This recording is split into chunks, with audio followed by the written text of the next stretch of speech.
Hello friends, तो देखो question कह रहा है कि सल्फ्यूरिक अम्ल एक ऑक्सीकारक एवं निर्जलीय कारक है। इसके एक एक उदाहरण दीजिए। देखो 2010, 11, 12, 16 और 18 पूछा गया, तो मोस्ट इंपॉर्टेंट क्वेश्चन है। ठीक है, तो आज इस क्वेश्चन को सॉल्व करेंगे। पी ब्लॉक के तत्व का है। ठीक है, तो चलिए देखते हैं। देखो ऑक्सीकारक गुण की बात करें तो जो सल्फ्यूरिक अम्ल होता है वो ऑक्सीकारक गुण देखो कैसे दर्शाता है। देखो गर्म करने पर क्या होता है, 7H2SO4 अब घटित होकर यही होता है सल्फ्यूरिक अम्ल H2SO4 अब घटित होकर क्या करता है, ऑक्सीजन परमाणु देता है और ऑक्सीकारक का कार्य करता है। देखो कैसे, H2SO4 जो होता है H2SO4 इसे कहते हैं सल्फ्यूरिक अम्ल। ठीक है, जब इसे गर्म किया जाता है तो ये क्या देता है, देखो यहाँ पर से जल लेता है, H2O निकालता है, SO2 निकालता है। ठीक है, SO2 निकालता है। अब देखो यहाँ पे 4 O थे, 3 O निकल चुके। अब क्या होगा यहाँ पे, देखो यहाँ पे अब क्या होगा, अब यहाँ पे आपका O2 निकलेगा, हाफ 1/2 तो देखो ये O केवल लिखा है ना, 2 है, 1/2 लगा है तो मतलब एक ही O है। तो देखो यहाँ पे कितने O हो गए, 1 3 1 2 3 और 1 4, तो मतलब रिएक्शन बैलेंस है।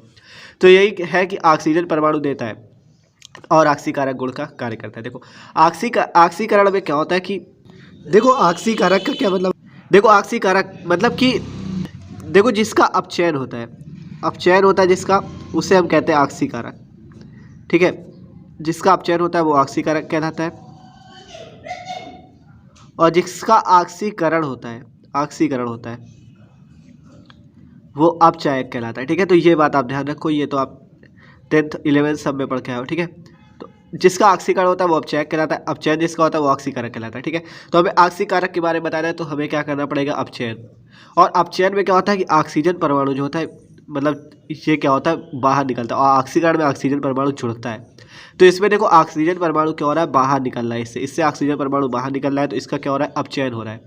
तो अपचयन हो रहा है, तो जिसका अपचयन होता है वो क्या कहलाता है, ऑक्सीकारक कहलाता है। तो इसी प्रकार ये क्या कर रहा है, ऑक्सीकारक गुण दिखा रहा है। ठीक है, आप देखो H2SO4 ने अपना क्या दिखा दिया, ऑक्सीकारक गुण दिखा दिया।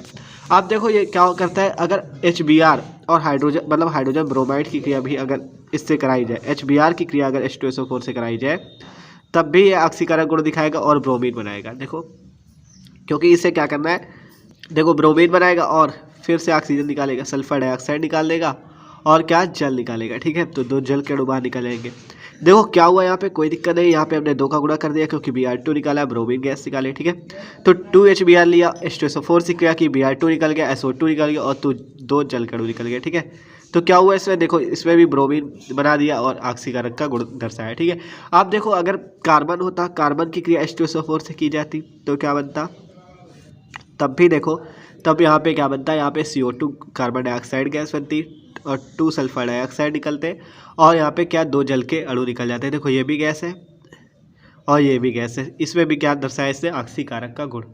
ठीक है, तो HBr को Br2 में ऑक्सीकृत किया और कार्बन को CO2 और SO2 में। ठीक है, अब देखो इसके निर्जलीय कारक गुण को देखते हैं। देखो निर्जलीय कारक गुण में क्या होता है, यह कार्बनिक यौगिकों जैसे चीनी, फार्मिक अम्ल तथा ऑक्जेलिक अम्ल से जल का शोषण कर लेता है। मतलब कहा जा रहा है कि यह कार्बनिक यौगिकों जैसे चीनी, फार्मिक अम्ल, ऑक्जेलिक अम्ल इनसे क्या कर लेता है, जल को शोषित कर लेता है, मतलब जल को शोषित कर लेता है, और जिससे क्या हो जाती है, चीनी काली पड़ जाती है। देखो कैसे काली पड़ती है देख लेते हैं। जैसे आपने लिया देखो चीनी का जो सूत्र होता है या शर्करा का जो सूत्र होता है वो होता है C12H22O11। ठीक है, जब इसकी क्रिया हम किससे करेंगे, H2SO4 से करेंगे तो देखो क्या बनेगा, इसका नाम क्या है, शर्करा या चीनी। ठीक है, जब इसकी क्रिया H2SO4 से करेंगे तो यहाँ पे कार्बन, मतलब ये देखो यहाँ पर से कार्बन निकल जाए, 12 कार्बन है तो 12 का यहाँ पे गुणा कर देंगे, 12 कार्बन निकल जाएंगे और ये जो H2SO4 है आपका, ये इसके साथ जुड़ जाएगा और 10H2O बना देगा। ठीक है, ये H2SO4 × 10H2O। ठीक है, देखो H2SO4 हो गया और 10 10 दूनी 20 और O हो गया। ठीक है, तो देखो यहाँ पे कोई दिक्कत नहीं है, सॉरी यहाँ पे 11H2O होगा क्योंकि 11 ऑक्सीजन है और हाइड्रोजन 22 है, तो यहाँ पे 11 गुणा कर लो तो 11 दूनी 22 हाइड्रोजन हो जाए और 11 ऑक्सीजन। तो देखो ये देखो हमने क्या किया, इसे ध्यान से समझ लो। देखो चीनी थी, ठीक है चीनी है ये, और ये 7H2SO4 है। जब चीनी की क्रिया 7H2SO4 से की गई तो निर्जलीय कारक गुण दिखाया, इसने क्या किया, जल को अवशोषित कर लिया, शोषित कर लिया, H2SO4 × 11H2 बना लिया और कार्बन, मतलब कार्बन तो काला ही होता है ना, तो इसी से कहा जा रहा है कि चीनी काली पड़ जाती है। देखो क्या हुआ, यह कार्बनिक यौगिक को जैसे चीनी, फार्मिक अम्ल तथा ऑक्जेलिक अम्ल से जल का शोषण कर लेता है, अतः चीनी काली पड़ जाती है। ठीक है, अब जैसे फार्मिक अम्ल की क्रिया अगर H2SO4 से की जाए, अगर फार्मिक अम्ल HCOOH की क्रिया H2SO4 से की जाए तो क्या होगा देखो, तब भी क्या करेगा ये H2SO4 इसके जल को अवशोषित करेगा। देखो कैसे, यहाँ पर से CO2 आपका ये जो कार्बन डाइऑक्साइड है ये तो आपका अलग ही हो जाएगा, ठीक है, CO2। और देखो बनेगा क्या, ठीक है, प्लस यहाँ पे क्या बनेगा H2SO4 इंटू H2O। अब देखो रिएक्शन बैलेंस है, देखो यहाँ पे एक ऑक्सीजन, देखो सॉरी यहाँ पे कार्बन मोनोऑक्साइड आप लोग, क्योंकि आपको जल बाहर निकालना है H2O, ठीक है, तो आप यहाँ पे कार्बन मोनोऑक्साइड CO बाहर निकालो, ठीक है। तो यहाँ पर से क्या बनेगा H2SO4 इंटू H2O।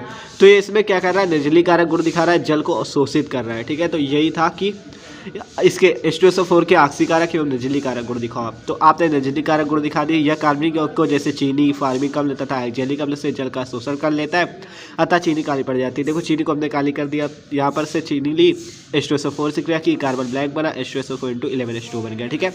फार्मिक अम्ल लिया, इसकी क्रिया H2SO4 से की, कार्बन मोनोऑक्साइड बन गया, और यहाँ पे भी जल क्या हो गया, शोषित हो गया। तो यही कह रहा था, ठीक है। यहाँ पर भी कोई दिक्कत नहीं थी, बता दिया गया जिसका अपचयन होता है वो ऑक्सीकारक कहलाता है और जिसका ऑक्सीकरण होता है वो अपचयक कहलाता है, ठीक है। तो यहाँ पे क्या हुआ, ऑक्सीजन परमाणु जहाँ पे जुड़ता है उसे ऑक्सीकरण कहते हैं, और जहाँ पे पृथक होता है बाहर निकलता है उसे क्या कहते हैं, अपचयन कहते हैं। तो यहाँ पे ऑक्सीजन परमाणु बाहर निकला इसलिए अपचयन हुआ, और अपचयन हुआ तो इसलिए ये ऑक्सीकारक गुण दर्शाया H2SO4 ने, ठीक है। अब जब H2SO4 की क्रिया HBr से होगी तो ये Br2 में ऑक्सीकृत हो जाएगा, और जब H2SO4 की कार्बन से होगी तो क्या होगा, ये कार्बन डाइऑक्साइड और सल्फर डाइऑक्साइड में ऑक्सीकृत हो जाएगा। तो देखो 2010, 11, 12, 16 और 18 में पूछा गया था, तो मोस्ट इंपॉर्टेंट क्वेश्चन था भाई। अगर वीडियो अच्छा लगा तो प्लीज़ वीडियो को लाइक जरूर कर दीजिएगा। Okay, thanks for watching this video.